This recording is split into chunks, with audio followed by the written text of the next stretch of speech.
Alright, what's going on guys? Welcome back to another video. Today I'm showing you a quick setup on how to upgrade your infotainment system / screen on your car. Now this is particularly targeted towards a Mercedes, so if you have a CLA 2016, 17, 18 and 19, then stick around, this video can be useful for you. If ever you have another one of the German cars, so that's Audi or BMW, this video is also important to you. You can get some important information out of it as there are other options available on the website. I also want to give a quick shout out to 4x4shop.ca. They were the ones who sent the screen over, so thank you so much. So if ever you were interested in this product, links in the description down below. With all that being said, let's jump into the setup. Okay guys, I'm going to show you really quickly all of the cables.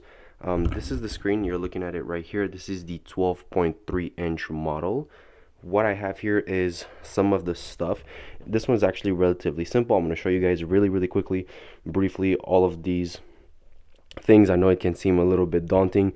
It can seem a little bit cluttered and a lot all over the place, but we're going to debrief this really quickly. So first things first, in the box, what you'll find is the screen, obviously. So either you have the 12.3 inch or the 10.2 inch, depending on your preference.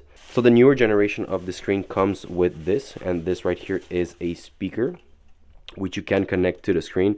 The speaker allows the actual voice, so it has an adhesive tape on the bottom. So essentially what you're going to be using this for is connecting it to the screen, and then the interface that comes on the screen, you'll be able to use it with this, and this will start, for example, you're using the GPS, it'll play through this speaker.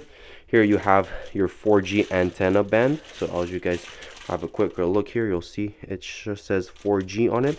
So this is important, you want to plug this in. This is your navigation. This is your little GPS satellite. You want to plug this in as well. This is your microphone for the actual screen. And these are the three attachments that you will plug into the screen for the system to work on its own. Other than that, you're going to have this one cable right here that has some of the more core functionality. You have this little white piece here that's going to go inside of the monitor on one side. On the other end, you have your microphone in. So this is going to be connected to the speaker right here. This is the main cable here. As you can see, it is pretty thick and it is a little bit cluttered. It seems like a lot, but I promise it's not that much.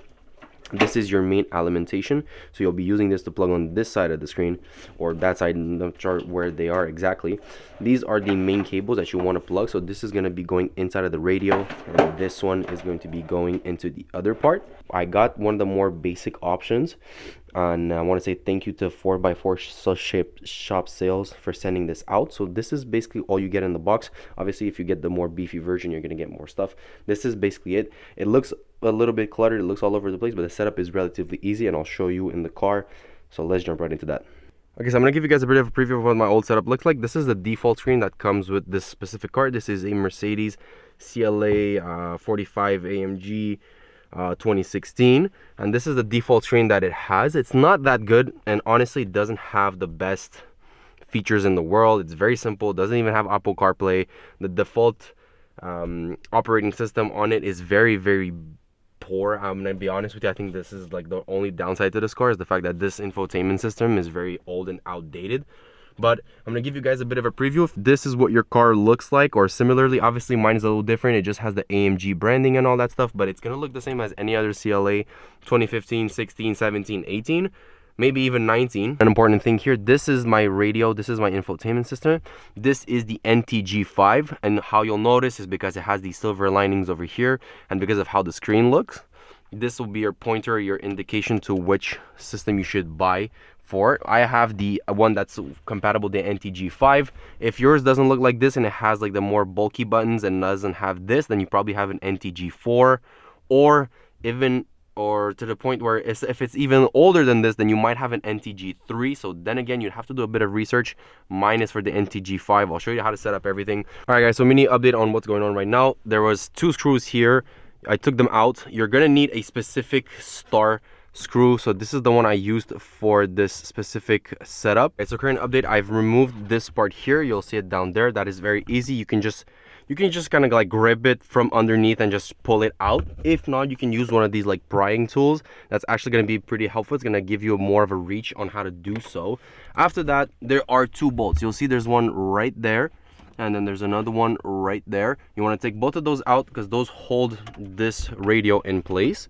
So once you've done that, you'll be able to have access to the radio. On the side here, you'll see there's this cable that's plugged in to that little thing in there. You want to take it off, and that's going to allow you to move the radio outwards. So what I'm going to do, I'm just going to lean it down like this, and then you're going to be able to have access to all these cables. I'm going to show you in a second which goes where, what do we plug in, what do we don't plug in. So you're going to be able to have access to all of that. All right, current status on the thing. Now I'm installing. So here what you'll notice is we have one of these cables. This is one of the main cables that you're going to be using, but it is the second main cable. This is going to be going, this little green thingy is going to go into this blue one that's initially plugged into the screen, and this is also plugged into the screen. But now what we're going to do is we're going to be adding to this main compartment here, this part right here that you're looking at, this big old black square. We're going to be adding the new cable. Okay, so for this next part, you want to plug in this kind of like green part into this one right here. This is going to go into your screen, and I'm going to show you how to do it. I've successfully routed this long cable with all of these attachments. So this is going to go into this side of the screen. This one's going to be plugged into here, and it's going to go into this side of the screen. And then I have been able to route this cable. You have to route it inside, down on this side, in the back. So I'm going to show you really quickly. So down in here, inside, inside, keep going down, down, and then it'll come right back out here. So you'll see it here. If I shake it, if I yank it, see it moved. So that's the big cable. This is the big cable that you're going to be plugging with this part into the radio, into the interface, and this is going to be your the one that's going to showcase everything on the screen, which is going to be interactive with the system inside. Now I'm going to be using one of these cables like here. This is just like a random wire, and I've taped it to that cable here. So what I'm going to be using, I'm going to be using this cable to pull this cable up and onwards onto here, so I can pull it out, so I can plug into the new screen. And I'll show you in a bit all the stuff. I'll pull up all the cables, and you can see everything. So a little update. This is what it's looking like at the moment. What I'm going to be doing right now is I'm going to be whipping out some of the other compartments, some of the other things that we needed for the car. So as you'll see here, we have this 4G LTE bandana. We have the GPS chip, and I also have the speakers. So you see, this is the end, the tip end for one of these cables. This is for the 4G antenna. As you'll see, guys, here it says 4G on it. This is for 4G antenna band, and I'm also going to be plugging in the new speaker, so that enables you to talk with the interface.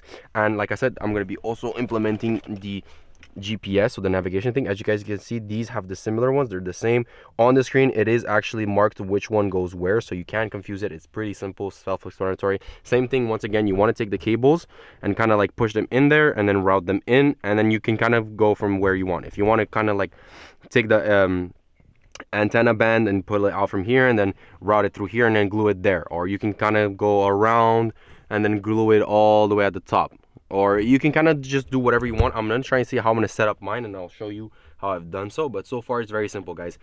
The only complicated part, I would say, it's really just taking out the screen, taking out this part, making sure you take out this successfully, and then you just have to be careful to route the cables properly inwards, upwards, and like, it's simple. In, go, follow the line, and then pull it right back out. Same thing, you're probably gonna have to route all your cables the same way. It's very easy. This is what I've decided to do. Keep it linear, keep it simple, route everything throughout the same hole and the same thing. It's just very easy. It looks like a crazy mess at the moment, but it won't in a minute, and I'll show you guys with the final screen and everything. It's gonna look fire. I'm on the other side. This is the LG antenna band. So what I've decided to do is I've decided to put both of the cable inside like this, and just put the whole thing inwards and have both of these come out. This is gonna go into the screen, and I thought about something. I was like, well, let me show you actually, because you can't really see, but I thought about something. What if I don't open the glove compartment box and put the freaking this thing glued somewhere in the bottom over there, which would be pointless? I was like, what if I just leave it out and just glue it onto the back of the screen, because anyway you're not going to see it, and the screen is big enough so you won't see it, and that's not going to show, and it's going to be probably in the most optimal way. It's going to reach the best out here. Just the screen is going to be a little bit over it, but it's going to be glued to the back of it. So if at this part of the setup your car looks like a total mess, it's kind of normal. Don't freak out, this is part of it. So this is the radio. I've plugged in the new cable that's going to be connected to the screen. So this is the cable that's going inside, coming outside here, that's going to be connected to the screen. This is obviously an outlet, so you're going to be putting this new block in here into the radio, into your machine. Then you're going to be putting this outlet here into the one that's already coming with the car. So this is the one that's originally inside in here, What you want to do is you want to put this new one that then is going to connect to that one, so it's going to be able to use the car's features and system through the new one that's going to give you access to all the new features and the new screen, which I'm going to be plugging in a minute. Hopefully that wasn't too complicated. Now, obviously some of these cables, it looks like a freaking mess right now, but it's going to be all routed, pushed inwards, and then it's going to just look clean. This is also going to be for the other side of the screen. It's going to allow you to see stuff on the screen. It's the display port and everything. I have set up my microphone. Actually, the freaking glue on the thing doesn't really hold, so I'll put another glue tape, but I'll glue it like that. Now I'm just missing this one, so I'm going to try and find a way to route it inwards and then coming out. So I'm also going to stick it like behind the screen. I'm going to try and see how I can do that. And that being said, then I'll be able to put this back in, this back there, put this one back on top here, and then I should be able to be good to go. I'll probably put the screen up, screw it in, and then we'll see how it looks like. Ladies and gentlemen, so I plugged the screen in just to check if everything was working. So the cables, everything's successful. We have the main output cable for the display. We have the main power cable. We have the 4G and navigation GPS antenna. So everything is basically plugged in. Now all I have to do is put this back into there, push everything inwards, and that's basically it. All right, guys, so it's the next day. The screen has been fully set up. This is what it's looking like on here. You can see it's a nice big 12.3-inch display. You can actually see me in the reflection over there. But this is the screen fully set up. I did have a bit of a hard time yesterday trying to figure everything out. And I'm going to give you guys a quick recap on how I did it really quickly. I would have shown you the steps in the previous clips. But for reference, this is the old screen. So this is the initial screen that comes with the car. This is the new screen. As you guys can see, it's a significant difference. Obviously, this one has this old border. It's not even touch. It's a really kind of like crappy display. So like, and honestly, it's a little disappointing because Mercedes gives you this default display and it's really not nice as that display turns on. And we're going to get into that in a minute. But yeah, screen has been swapped. I only have to do a couple of things and I'm going to do them with you guys today. But yeah, really quickly, you have to unscrew the initial screen. So this one, you have to unscrew it, take it out. Once that is out, you'll have access to that little plastic piece. Take the plastic piece out. Take one of this vent out because this one's independent. Take this one out. Take this whole thing that has these two things together. So this whole piece, take it out. Then you'll have access to the radio. There's two screws there. Unscrew, unscrew. Take out the radio, and then you'll have access to all the cables. I did have help from a bunch of like YouTube videos, so I'll leave some of the better ones, some of the ones that actually helped me out in the description down below. That was the setup itself. It took a bit of time. I had the hardest time yesterday trying to put the radio back in. But yeah, all that being said, the screen is connected. This is what it looks like. Now, this is the Apple CarPlay. It works fully wirelessly, so you don't have to worry about that. So whether you want to have Apple CarPlay or Android Auto, it works perfectly fine. It works wirelessly. It does have this default Mercedes display, which is kind of nice because it kind of feels like the screen is part of the actual car and everything. And as you guys can see, the detailing and the finishing, and also it's nice. This is the default system. If I go back here on home, you'll be able to see this is what the natural system looks like. It's the default. Now the Apple CarPlay is going to connect by itself. It has Bluetooth and it fully works independently. It is automatic. So there you go, you're back on Apple CarPlay. If I press on music, it works perfectly fine. Obviously it works with the controls of the car. So for example, if I was to use this, you know, I'm using the scroll wheel. As you guys can see, it is working perfectly fine and it's pretty responsive. It's actually quite fast. It's even faster than my old car's Apple CarPlay, which is really convenient, and that's great. I love that moment we've all been waiting for. I've kept this specifically for you guys. I'm going to take off this protective screen. There we go. Oof, that is nice and crisp. I could have kept that to protect the screen, but then again, I wanted to have the full experience and show you guys. So here, as you guys will see, I have a little speaker. This comes with the actual camera. Now the speaker comes with the actual screen and it's part of it. I want to glue this here. I also have a couple of other things. I have this GPS antenna that I have.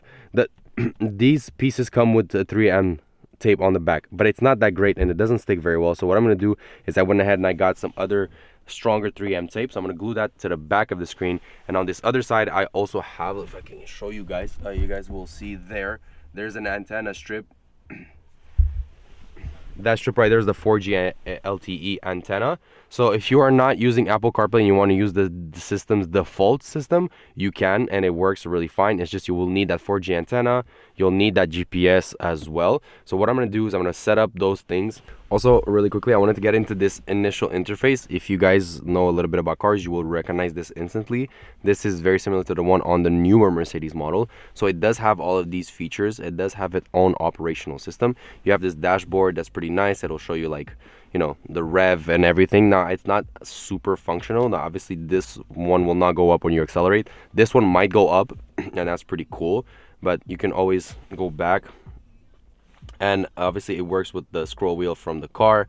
You can have DVR, so driving video.